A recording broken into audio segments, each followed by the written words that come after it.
Let's go. 10 seconds to kick off. I'm looking down the field trying to figure out who I'ma pick off. Right here, right now is the time and the place, and I'ma put his helmet to the other side of his face.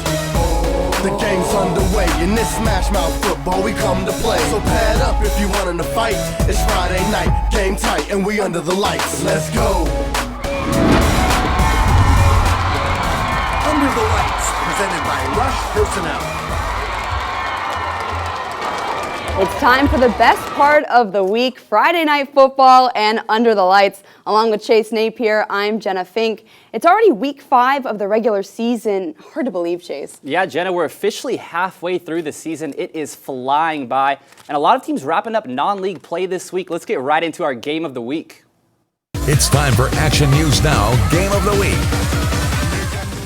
Actually kicking off league play this week with its first away game, the Bobcats taking on Durham. And the Trojans' defense holding their ground early, sacking the QB to get the ball back in the hands of the offense.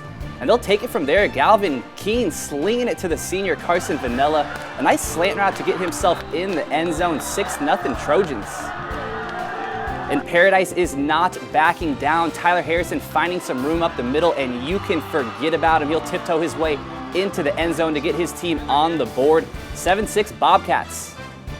The ball back in the hands of Durham's offense now. This is Weston Stombaugh taking Paradise's defense for an absolute ride. Lucas Hansen hanging on for dear life here. But it's the Bobcats that will do the dragging in the second half, scoring 2 more touchdowns to win this one 21-13.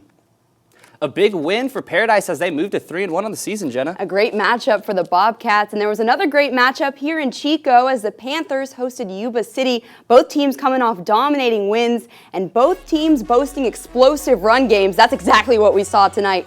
First play of Chico's first drive, Deon Coleman zigzags down the middle of the field and turns on the Jets. A 60-yard touchdown run to put Chico up 7-0. And a few minutes later, it's Coleman again. The sophomore runs to the outside, stiff arms a guy, and is just faster than the Honkers defense, plain and simple. He outdoes himself this time, a 65-yard score, 14-0 Chico. Coleman scores for a third time at the beginning of the second quarter, and on the next kickoff, Yuba City finally has an answer. His name is Michael Rojo. The senior runs right through traffic, breaks free, and takes it all the way home. A 92-yard kickoff return, 21-7 Chico. Later in the second quarter, it's Gage James through the air.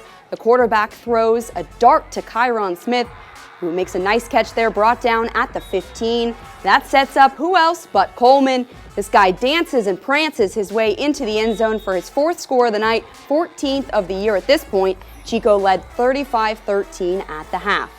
And the Panthers steamroll Yuba City 57-25 the final. Deon Coleman finished with 8 rushing touchdowns, yes, 8.